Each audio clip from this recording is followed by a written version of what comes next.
Assalamualaikum warahmatullahi wabarakatuh. Halo teman-teman semua. Kembali lagi bersama saya Latifah Azhara.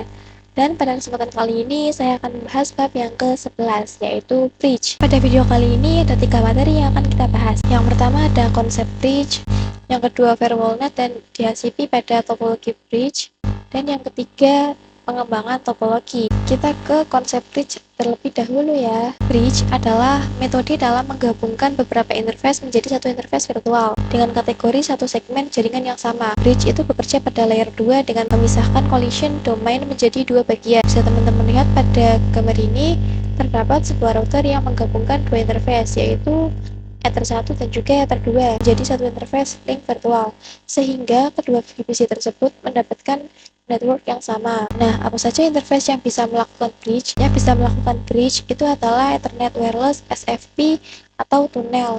Nah, by default, router Soho itu sudah tersetting bridge. Router Soho sendiri yaitu router yang biasa digunakan untuk akses internet rumah. Sekarang kita lanjut ke konfigurasi topologi sederhana bridge. Di sini saya sudah siapkan topologinya. Untuk membuat topologinya, di sini saya anggap teman-teman sudah familiar ya. Jadi saat proses pembuatannya tidak saya record, langsung saja kita ke topologinya, kita lakukan konfigurasi bridge-nya. Oh ya, untuk ISP atau netnya, di sini saya menggunakan type yang manajemen cloud. Kalau teman-teman mau menggunakan cloudnet juga gak apa-apa ya. Kemudian kita konekkan ke Winbox dulu ya. Mungkin saya sudah koneksikan router satunya ke dalam Winbox.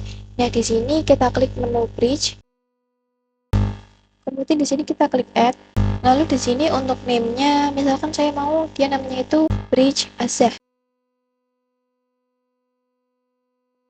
Kemudian kita apply. Lalu oke. Nah, ini dia R ya statusnya, yaitu running. Kemudian kita ke menu ports, kita klik add.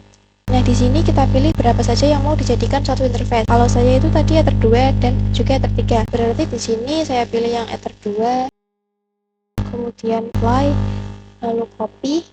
Di sini Ethernya kita ganti menjadi Ether 3. Kemudian apply lagi, lalu oke.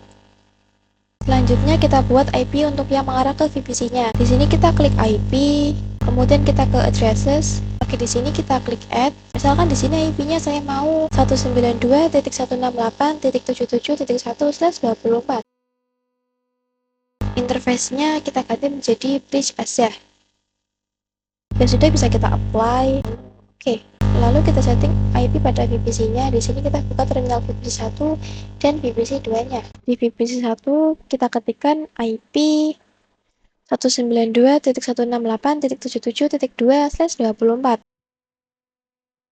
Kemudian gateway-nya 192.168.77.1/24. Kemudian enter. Lalu kita lakukan hal yang sama pada VPC 2.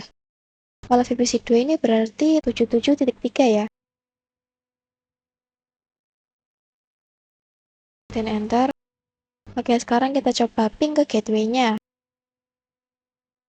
Ping 192.168.77.1. Nah, di sini berhasil ya. Oke, sekarang kita lanjut ke pembahasan yang kedua, yaitu firewall net dan DHCP pada topologi bridge. Tadi kan kita sudah setting IP pada VPC 1 dan VPC 2 ya. Tapi teman-teman, mereka tuh masih belum bisa internetan. Jadi kalau misalkan kita coba ping 88, itu pasti gagal. Nah, maka di sini kita akan melakukan sesuatu agar mereka itu bisa internetan. Langsung saja kita masuk ke Winbox router 1. Di sini kita buka firewall net-nya. Di sini kita klik IP, kemudian firewall. Di sini pada menu NAT, kita klik add. Untuk chain-nya SRC NAT, lalu untuk out interface-nya adalah Ether 1.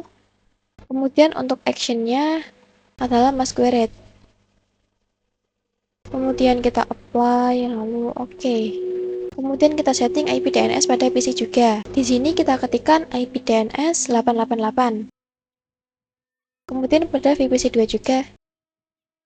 Kemudian ini saya tadi coba cek ping 88, sempat timeout, kemudian saya ulangi lagi dan ulangi lagi hasilnya TTL. Kalau punya teman-teman awalnya timeout, teman-teman coba-coba lagi aja ya. Nanti bakal hasilnya TTL semua seperti ini. Kemudian kita coba juga ping google.com.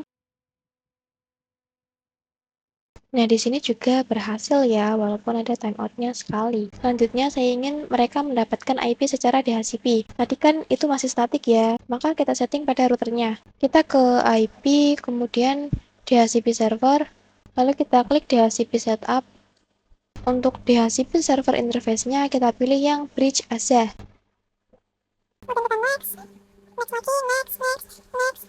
Successfully ya, kemudian kita klik OK. Lalu kita coba request pada PC-nya. Kita ketikkan IP DHCP. Oke, VPC 1 mendapatkan IP 77.254 ya. Kita coba juga pada VPC 2. Nah, VPC 2 mendapatkan IP 77.253. Nah, di sini kita pastikan dia bisa ping 88. Oke, di sini dia berhasil ya, teman-teman.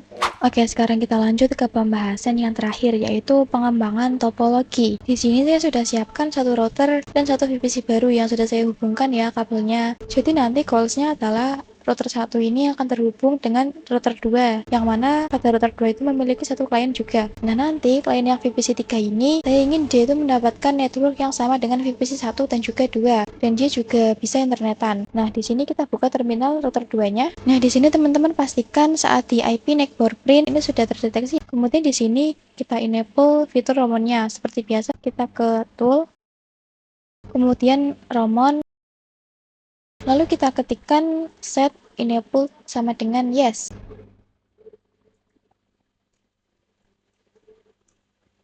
Lalu kita lakukan juga pada router 1. Nah, jika sudah, kita konekkan ke Winbox-nya ya. Di sini saya sudah connect router 2 via router 1-nya ya. Kita setting hostname pada router 2-nya agar tidak bingung. Kita ke sistem, kemudian identity. Hostname-nya saya mau namanya router 2. Lalu kita apply dan oke. Kemudian karena kita ingin VPC 3 itu mendapatkan IP yang networknya sama dengan PC lainnya, maka kita masukkan Ether 4 ke dalam interface bridge aja. Di sini kita buka Winbox router 1, kemudian kita ke bridge. Pada ports, kita klik add. Di sini pada interface kita tambahkan Ether 4. Kemudian kita apply, lalu oke. Kemudian kita buat interface bridge pada router 2 juga. Pada router 2 kita klik bridge. Kemudian di sini kita klik plus. Untuk namanya sama ya, yaitu bridge aja. Lalu kita apply. Dan oke. Oke, ini sudah ditambahkan ya. Kemudian kita ke ports. Di sini kita klik plus. Kemudian di sini kita pilih yang Ether 1. Kemudian kita apply. Lalu copy. Di sini kita ganti Ether 1-nya menjadi Ether 2. Berarti yang mengarah ke klien. Kemudian kita apply. Oke. Jadi saat ini router 2 berfungsi seperti switch, yaitu menjadi penerus paket dari router 1. Sekarang kita uji pada VPC 3, kita minta IP DHCP. Di sini kita ketikkan IP DHCP. Oke, ini pada VPC 3 saya berhasil mendapatkan IP 30.253 ya. Sekarang kita coba ping 88 nih, apakah berhasil? Nah, di sini berhasil ya teman-teman. Sekian pembahasan saya pada bab yang ke-11 ini. Mohon maaf apabila saat memberikan penjelasan di video saya ini ada salah kata atau ada kalimat yang kurang jelas. Jikalau ada kalimat yang kurang jelas, teman-teman bisa tanyakan di kolom komentar. Wassalamualaikum warahmatullahi wabarakatuh.